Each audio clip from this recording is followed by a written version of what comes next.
This is Your Morning Basket, where we help you bring truth, goodness, and beauty to your homeschool day.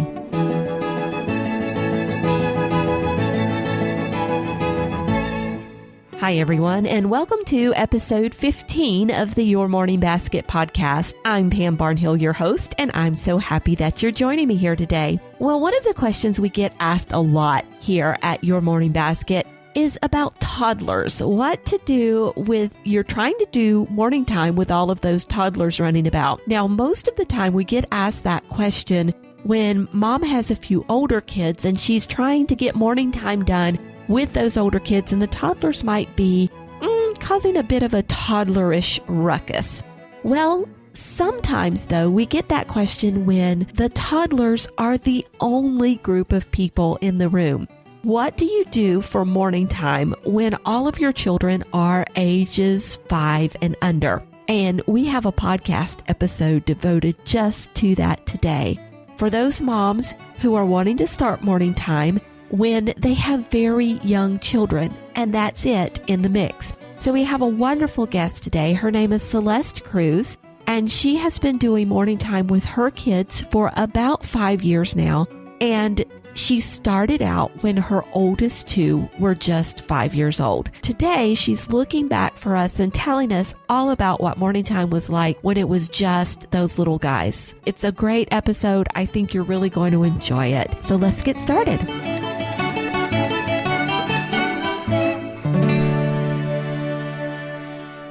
Celeste Cruz is a homeschooling mother of 8 young children. She identifies most strongly with the Charlotte Mason style of homeschooling and is a moderator for the Ambleside online forums. At her blog, Joyous Lessons, Celeste writes about Charlotte Mason education, books, nature study, faith, family life, and more. Celeste has been implementing the practice of morning time in her home since her oldest 2 children were preschoolers, and she joins us today on the podcast to share about morning time with lots of little ones. Celeste, welcome to the program. Hi, thanks, Pam. Well, when did you first start doing morning time? Well, we have always had a routine of reading to the kids during and after breakfast. I remember when my oldest 2 were toddlers, I used to put them each in their high chairs and roll them on either side of me with their breakfast. And I'd get my cup of coffee and a stack of picture books, and we would just kind of read for half an hour. And they would just, refills of Cheerios and that kind of thing. And so that was a really long-standing tradition through several babies in our home. When they hit preschool age, I wanted to do something more, but I didn't really want to go the schoolish route. I was wanting to keep to Charlotte Mason's vision for early education, where you're having, a lot of time outdoors, a lot of free play, but I wanted to do, add some of the riches in there. And so around the time that they were in preschool, I first heard about the idea of a morning basket. And it was actually from Jennifer McIntosh, who I know you've had as a guest. Mm-hmm. We were on the same homeschool forum, and she was chatting about how she had developed a morning basket, and they were doing that. And I thought, okay, this sounds like the perfect solution for us, wanting to transition from just a stack of picture books to something a little more varied, still living and literary. And so from that time till now, we have had some kind of morning basket going. Okay. And how old would you say your oldest was at that point? At that time, I would say, so my oldest 2 are the same age. They were I'd say they were 5. And so I would have had a 2-year-old and a 1-year-old and a newborn along. Okay. And, with the 2 5-year-olds. Yeah, that's right. When they were kind of more like preschool, kindergarten age. Okay. And you knew all about Charlotte Mason even at that point? Yeah, we had decided to homeschool even before we had kids. Neither of us was homeschooled, but we came across the idea early on, totally seemed like the perfect fit for us. And right away, I started looking into different methods. And Charlotte Mason seemed like the perfect fit. So all the way from before my kids were born, I was already researching and reading and committed to that. So when they came along, it was just kind of a natural progression, from the toddler years to preschool years and into kindergarten. Okay. And so right about the time they were 5, you saw Jen talking about this online, and then her blog, The Wonderful Wildflowers and Marbles, she's written extensively there about morning time, and we'll link to her morning time posts again. She calls it her morning basket. And so what did it look like when you first started doing it? You were moving from this stack of picture books and really wanting to bring more kind of truth, goodness, and beauty into the whole package. So what did it look like? So I grabbed a basket, just how she talked about it. And I didn't want to schedule it out too much. So I really put the forethought into just what I was putting in the basket. And then I would just kind of let my grabbing it day by day be a little more varied. So I put in my main emphases were to get some poetry and Mother Goose in there. So I grabbed my favorite poetry books. I grabbed a couple versions of Mother Goose, and we would do also our religion reading during that time. So of course, my littles were very little. So I grabbed some favorite books for religion reading, put those in there. We would play a hymn. So I had that set up on my computer to play. And we would do a little bit of foreign language, just with like the calendar, hello, introductions, that kind of thing. So I had some cards in there in my morning basket. So it was really light. I had some little nature study books and that kind of thing. And I thought, well, they're all in here and then we'll just see how it plays out day by day. And I brought it with me to the breakfast table. Okay. So you were still starting at breakfast. Yeah. So what we decided to do was we begin our mornings with morning prayers before breakfast. So we would come to our little home oratory, our little altar. We would do some morning prayers together. And then we would head over to the breakfast table and set the table, sit down. And so it would kind of flow naturally from prayers to breakfast time. And the reason I wanted to do it during breakfast is because I don't like to have my little ones have to sit down for too long. So I figured, okay, well, they're already sitting and eating, and that seems like a good time to throw something in there. So we always have done our morning basket during breakfast. And then as long as they'll kind of linger at the table, then we'll continue on. But otherwise I call it quits once everyone starts to get rowdy. So we'd bring our morning basket to the table. And then while they're eating, I usually eat my breakfast earlier. While they were eating, I would usually just read a few things from each category. I mean, just pick whatever I wanted that day. A few poems, a few Mother Goose, maybe a little bit of our religion book. I just used to use Post-its and pick up where we left off the next day. So I didn't schedule it out at all. I just left it because sometimes it was lasting 10 minutes and then sometimes it was lasting 20, 25 minutes. It really just depends. I mean, the little ones, I'd have a little basket of toys on the side that I could hold them off a little bit, but otherwise I was having them head outside. So it was just during breakfast itself, plus maybe an extra few minutes after. Okay, so this is some really great information for moms of young kids. I love the fact that you included that you ate earlier. So great practical information. I was going to ask you about that. And then you did not force this any longer than what they were willing to sit. You let them eat and let that naturally be a part of what you were doing and kind of a natural attention holder for them.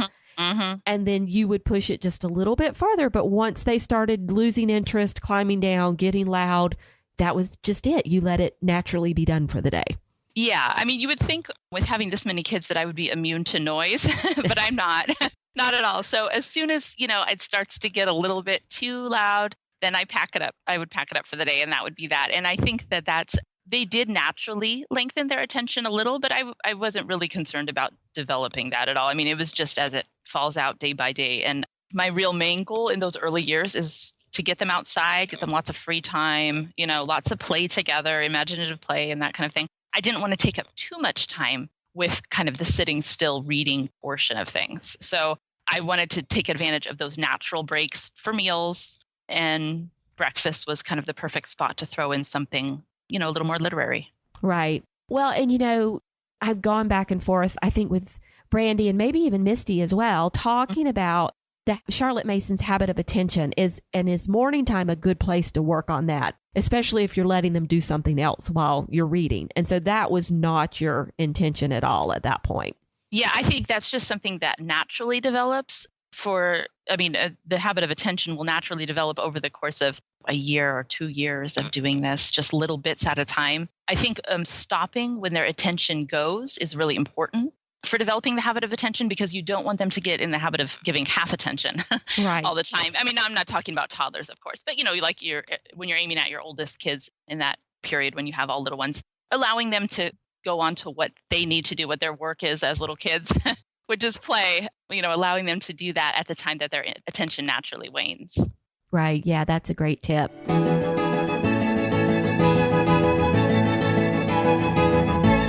Well, let's talk a little bit. You've mentioned religious reading a couple of times. And so I kind of want to touch on what that might mean for the 5-year-old and younger crowd.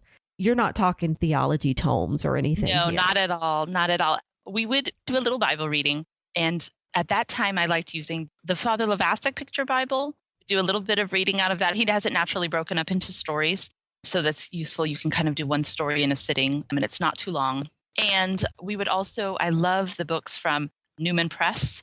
They're little Catholic books. It's now published by Tan. But I, during the years, have collected a bunch of those, and they're so perfect for the little ones. Are those the little ones that have the story of St. Therese? They have there's, Manners in God's House, and Their Hearts Are His Garden. There's just they have lots of little nice hardback reprints of old Catholic books that are just really neat to share with the little ones. And they also, the Catholic Treasure Box books. That's the ones that I was talking about. Yeah, those ones have the stories of St. Therese. Those are sweet too. So I think, I had those all in my basket. And so I would just pull from whatever. And once we needed a refresh, I would pull a couple others from the shelf. So I was kind of scouting the used Catholic books market and grabbing stuff as I found it to stuff my basket with. But right. And for our Protestant friends, the equivalent would be like a child's storybook picture Bible. Mm-hmm. Or I'm trying to think of what else would be an equivalent resource. Maybe, I don't know if there are any missionary books or anything out there that are, kind of picture books. But yeah, I don't know about geared to that age range. I'm not sure. Yeah, but you know what? I could probably ask Misty and get some great resources for that age group.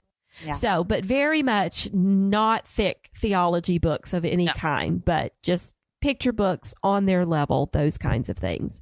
Yeah, and I think there is a difference between the sort of kiddie books that you'll sometimes find in religious reading, which are, it's very like bells and whistles, kind of fluffy, and then there's cartoonish. A little bit more cartoonish, exactly. And the Newman Press ones tend to be a little less like that. They're they're definitely at the kids level, but I wouldn't call them dumbed down. So they're kind of a nice balance between something for an older kid and like a little kiddie book. Well, and I think the kind of difference that we're trying to indicate here is the difference between the picture books that somebody like a 5 in a row would recommend as opposed to the cartoon character picture books that you would just find. The twaddly type stuff versus the classics. Exactly. Well, what were some of your favorite read alouds during that stage? We've talked a little bit about the religious resources, but what were some other things that you read to the kids? Okay, let's see. My 2 favorite books to read to the kindergarten and younger crowd are the Beatrix Potter and, all of hers. So a collection of Beatrix Potter and then Winnie the Pooh. Those 2 are my ideal little kid books. And I think they can be broken up. They're longest chapters, but we would never read a whole one at one sitting. It was always just a little bit at a time. So those are definitely great. Also, E.B. White books. Those are great for kindergarten. We read a fun one by My Naughty Little Sister is one by the same one that wrote Shirley Hughes, by Shirley Hughes. Yeah. That's a little cute one. My Father's Dragon, the trilogy. That's a nice one. So yeah, those were ones that we pulled in kindergarten, I believe, in the kind of literature slot. And you didn't feel the need to get all the way through a chapter. You would cut it. Not at all. Not at all. In fact, I think it's better to break it up because, you do lose interest after a certain amount of time for everyone. You're going to have, my oldest 2 had just amazing attention spans and could kind of just sit and like soak it in. But my next 2 weren't like that. So it's definitely personality based, but I think it's good to watch your kids, see how they're responding and whether they're listening anymore and stop when they're not. So it really depends on the kid. Right. Well, now, did you ever try anything in your morning time during this stage that didn't work at all? Well, when I first was looking at Morning Basket, I thought after I got my basket together that I would, plan certain days of the week would be certain readings. And I found that just didn't work for me at all. With all the babies also, if I had only had the 5-year-olds, maybe that I could have held to that sort of a plan. But most of us that have 5-year-olds don't just have 5-year-olds. There's usually 1 or 2 or more, younger. You've got the 5-year-old and you've got the 3-year-old and maybe you've got the baby or whatever. So I like to keep it a little bit more flexible. So flexibility definitely requiring that they sit still after, trying to stretch it a little farther. I mean, I would do that once in a while, and I just would find that we weren't enjoying it as much. And since that was kind of the goal, it seemed counterproductive to require that. So yeah, especially with the toddlers, I sort of got in a habit where if the big kids wanted, the 5-year-olds wanted to keep listening, I would have the toddler head on down and start getting ready to go outside. So they'd be pulling out their boots and, getting their jacket and this and that. It just to extend it a little bit, not require that they sit in their seat. And so that was definitely going in with the expectation of not forcing them to sit there, because I've done that a few times and it doesn't really help. Okay, so letting those little ones get up and move around and start kind of transitioning to the next activity. Yes. Yeah. So as long as they're close enough, you can keep an eye on them. And Yeah, and actually I set up that they would go outside right afterward to kind of counter that, because that was something that my little ones could start getting ready to do, it was great too, because then they learned how to, get ready to go outside by themselves. They were super motivated and the big kids were still listening with me. So they would, get their jacket on, get their boots, get their toys ready by the door and everything. And that extended it an extra 5 minutes. So. Okay. And we should stress for everybody, this was probably not like a super hushed, quiet time. No, my house is never really like that. So I can't remember the last time it was super quiet here. So yeah, no, definitely not expecting quiet. It is nice when they have full mouths, and I do good eaters. And it might be because of morning time, actually, now that I think about it, that they're so good of eaters, because they sit there and, are just kind of shoveling spoons in while they're listening. And so they kind of get in the habit of eating well. But yeah, no, not really that quiet at all. Now, when I've spoken before I spoke with Brandy about reading aloud during morning time. And one of the things we talked about was kind of breaking up some of the readings with other things in between. Yeah. So did you do that at all? During the breakfast time, I don't break it up because they're eating and I have the captive audience. But we used to do a thing called, and we still do this, memory work and movement. That's what I'd call it, memory work and movement. And I actually, when they were kindergartners, I only called it that to myself because I wasn't actually requiring memory work from the kindergartners. But this is when I would read we used to do a poem a month. So in addition to like a bunch of other poems, I'd have the same poem that I'd read a couple times a week for a month. And then it would just happen that by the end, they would know it because that's, kids are kind of sponges. So during that time, they would act it out depending on, I usually choose rhythmic poems. So they could dance around, jump around or whatever. And we still do that. And that started way back from memory work and movement from when they were 5 and kindergarten. So yeah, definitely anything that I would have one of them get up and do our calendar work. I had a little calendar board and we would do it in Italian. So whoever was the designated person for the day got to go up and move all the cards. And that actually keeps the toddlers busy too, because they like watching big brother, big sister presenting it to the family and that kind of thing. So yeah, anytime that you can incorporate it. And I think that's particularly important if you're not doing it during eating. I mean, during eating, they're captive, but if you're doing it after breakfast, incorporating some of those movements wherever you can is definitely a bonus. Right. And then you had mentioned hymns, correct? Yeah, we were going to a small chapel at the time that had they kind of had a photocopied hymnal that they made just for the chapel of their favorite hymns that they would sing very often. And I asked one time if I can grab one and make a copy at home, and they said, sure. So we worked off that starting when they were in preschool. And so for years, I would play a hymn every morning and they would learn them just from singing along. And we would do the same thing. I used to do also, not just hymns, but also folk songs and, like patriotic songs from American culture, I guess, things, like The Sound of Music or, like cultural songs that we would know today. I would play them not on a particular schedule, but just whenever I noticed that we had learned them and they were enjoying them, we'd move on to a new one to learn. So great. Yeah, that sounds like a lot of fun and something that really small kids could enjoy. Yeah. And I think it's also my favorite thing to include in the morning basket is poetry because it's so perfect. They're shorter than your average chapter and there's, so much variety. And especially because it feeds the mom too. And I think the hymns and folk songs have the tendency to do that too. I wouldn't play sort of children's albums, but I would just choose particular settings that I preferred. And so I could, enjoy listening to that, and I would get some poetry in, and I would get a read aloud in. And so it wasn't just for the kids, but it was also for me. Yeah. And I think kids are just drawn to poetry. People tend to have these ideas in their head about poetry being a little stuffy or a little highbrow or something like that. But kids just love the language and the rhythm of it so much. Yeah, no, poetry, I especially like collections that include the classics that happen to be beloved by children also. So because those are the ones that I enjoy reading, and they develop that ear for it so easily. And I think they don't think of it as highbrow at all. If they've been listening to it ever since preschool,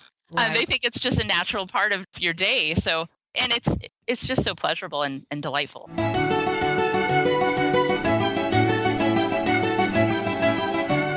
Do you have any favorite poems or collections? Yeah, let's see. Well, the ones I used to have in my morning basket, I used to have Favorite Poems Old and New by Helen Ferris, the Barefoot Book of Classic Poems, which has gorgeous illustrations. And then I used to have the Golden Treasury of Poetry. And that one's a really lovely one too. It has some illustrations, but lots and lots of great classic poems by, famous poets that also children can appreciate. Great. Well, when you have a lot of young children, you're going through a lot of different seasons of life fairly quickly. Probably just about the time you got something figured out and set, it would change again. Yeah. So how did you go about adapting to that through pregnancies and new babies being born and people getting older?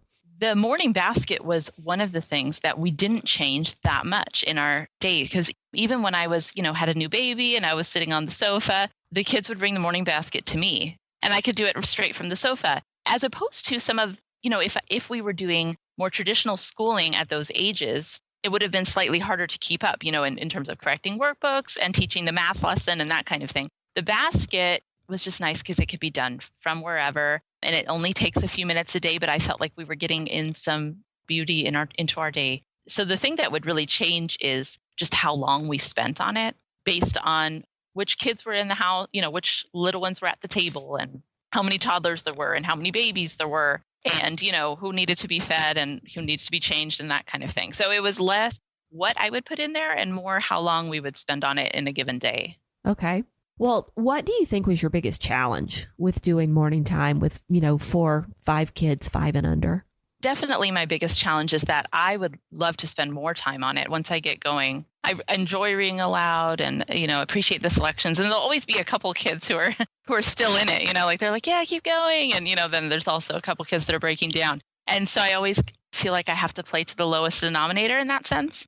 But I just remind myself that, we're getting in that little bit a day, and it is refreshing to us. And the challenge, this season of life is so short. I mean, the time that you only have kids 5 and under, that's, just a few years of your parenting, right? But it's from toddlerhood to when they're 5, that's like 3 years. And just reminding myself that it was going to be very short-lived. And sure enough, it is. I mean, even now with them slightly older, we've already changed gears and are able to do a little more complicated morning basket and that kind of thing. So yeah, that's the challenge. It's just dealing with the tantrums and whatnot. But that's the challenge with everything when you have toddlers. So yeah, not just morning basket. Yeah. Morning basket is not an exclusive place for tantrums when you have toddlers. Yeah, it's going to happen whether you're reading aloud or not usually. So you might as well read aloud. You might as well throw some poetry in there. That's right.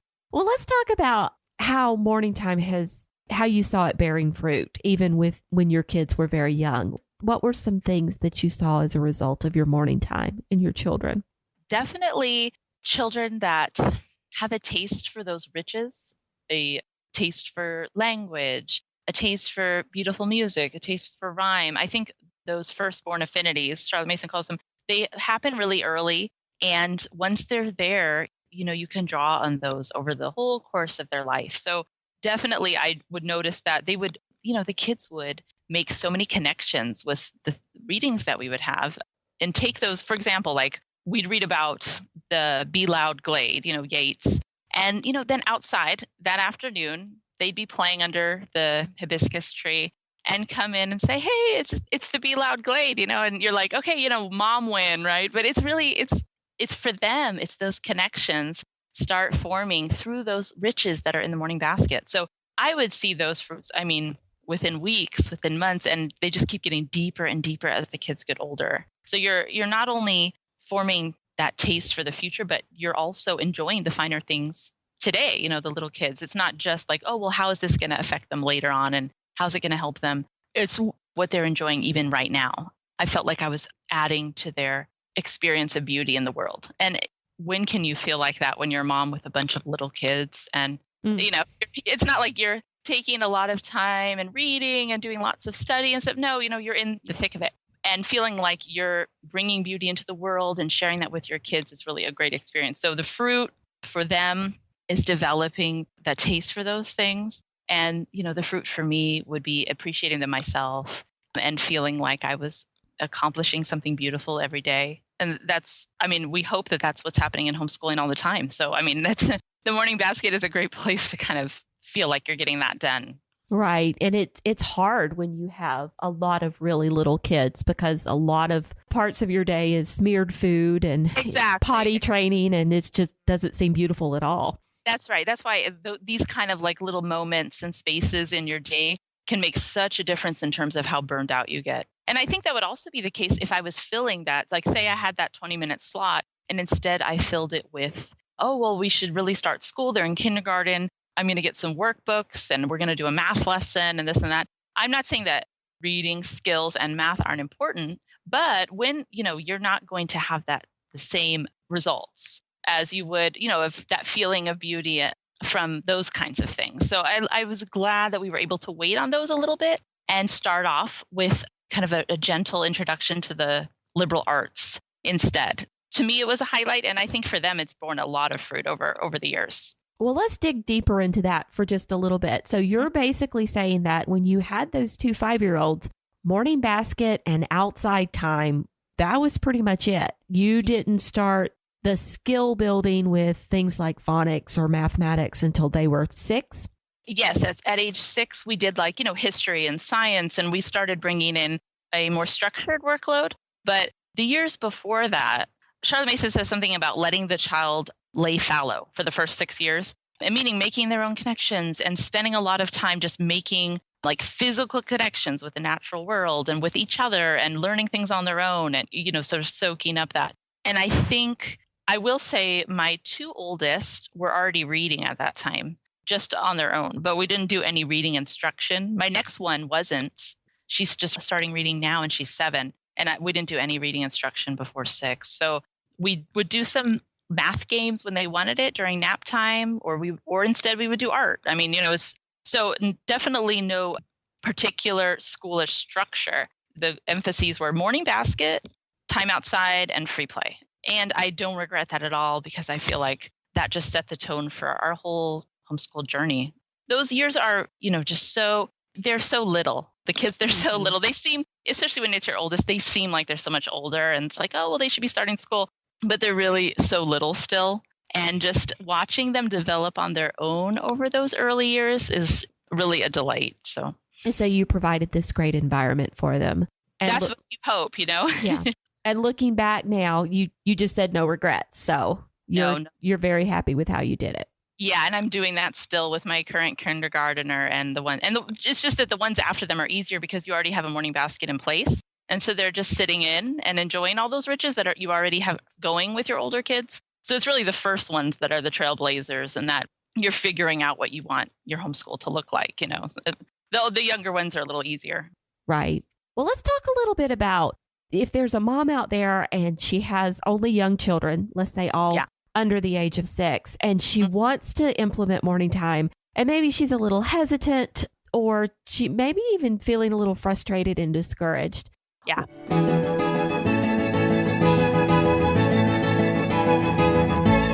What are some kind of troubleshooting questions she could ask herself to figure out which direction to go in?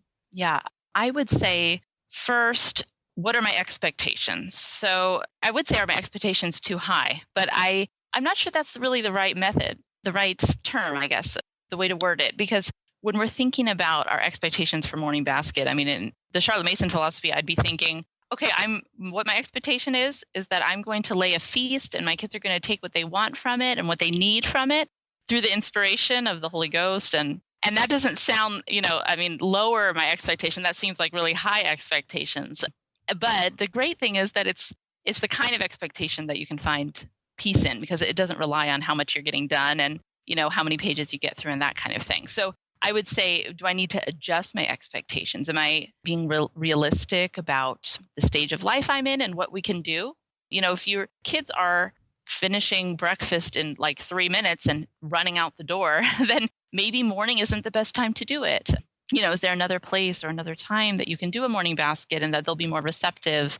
What are the natural lulls in your day where you could fit in something like that? And then am I choosing things for a morning basket that are worth my kids' time? I think that's a big one because, like I said, a lot of things are marketed for kids, and it's the natural thing to sort of pick up when you have your oldest ones and they're thinking about starting school. And I was never actually sure whether they were worth my kids' time. I'd rather pick things that I know are like power packed with ideas and great language, because if you are giving them the lesser stuff, they don't usually respond as well. So yeah, are the things that I'm including worth their time? Am I keeping it short? How am I going to define success about this? Is it going to be success is that we get through the whole thing that I had planned? Or is it, my kids made this or that connection from, last month when I read this or that thing? The things that they pull out are kind of amazing sometimes. So yeah, I would say you have to be willing to be super flexible with the little ones and follow their lead in some ways, and then also introduce the things that are best for them, but at times that they're going to be receptive to that. Right. Yeah, those are some great tips. And I love the, making sure that the things are kind of worthy of your children's time, because those are the things that are going to genuinely hold their attention. And I'm struck by the idea of kind of, the old saying, stop while you're ahead. Yeah. If you stop while you're ahead and you leave them wanting just a little bit more, that's right. They're going to remember that experience as a very positive thing because it ended on a happy note. And so when it's time to do it again, that's the memory they have. Oh, this is this great positive thing, and I'm so anxious to start because... Yeah, and they can't wait to hear the next part. And, while they're waiting for that next part, it's like percolating in the back of their head. It comes out in their play. They're waiting to see like, oh, well, I think this is going to happen. No, I think this is going to happen. They're thinking out. They don't realize it, but they're kind of just like mentally processing those ideas while they're waiting to see what happens next. So I definitely think that, and stopping while you're ahead is a good way of putting it. Yeah. Yeah. Any other words of wisdom for moms of all young children and their morning time? I would just say that be flexible with how you're planning. Make the most of the time that you have. Don't put too much pressure on you or on the kids to get a certain amount done. I think we can think of that morning basket time as just setting generous feast. And what would what do you think are the most generous things that you can, have at the feast? Of, what are the things that you particularly want to share with your kids, and include those things only. Just keep it really simple. And also just use that morning basket to feed your own self and just get some other culture in there. Yeah.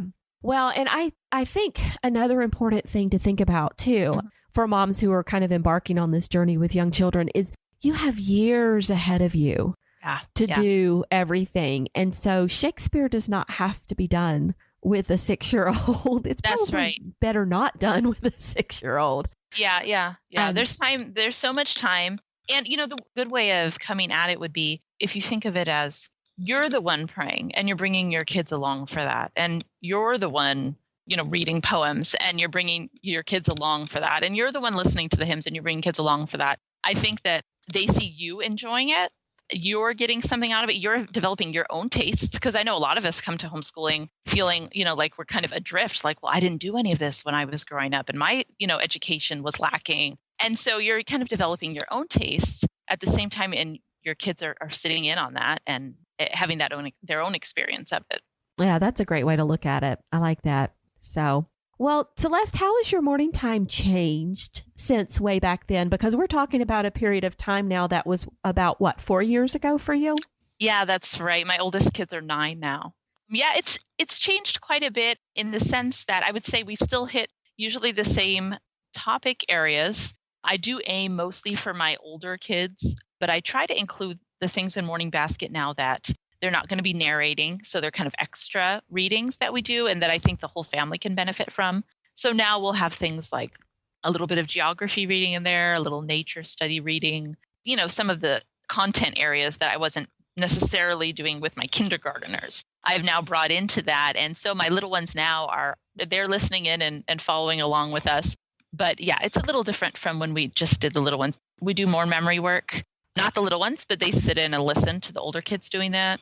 We do different poetry. I do one from all of our Ambleside Online years. So they're listening to that. I do less Mother Goose. I do Mother Goose at a different time of day when only the little ones are there. So yeah, so we've shifted some things, but we still do our religion there. We still do our read aloud there and our poetry and our memory work. So it's all still part of our Morning Basket. It just looks a little different as the kids get older. Is it still at breakfast? It is still at breakfast. Yeah, we still do morning prayers and then set the table and head into breakfast. And the kids know right away that mommy's going to start reading. So, and that's something we do in the summertime too. Morning Basket is year round. I don't do it on the weekends usually because I have other things going on, but it's summertime. And it's actually really fun scheduling our summer Morning Basket because I pull things that we don't necessarily need to complete during the school year. Like, this book looks really interesting, but I don't want to overload my older kids. So I'll throw it into the summer Morning Basket.